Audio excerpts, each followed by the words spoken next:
So what am I printing today on my CR-M4? Two windshield visors for Polaris Ranger.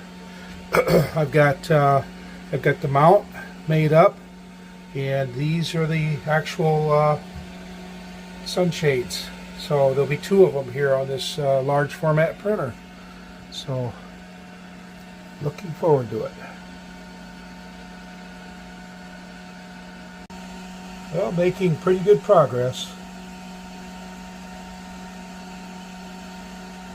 Well, laying the grid lines. I'm running a 10% infill sun visors.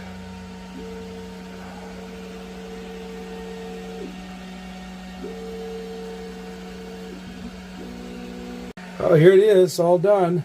Got a little bit of cleanup to do, but we'll see if the old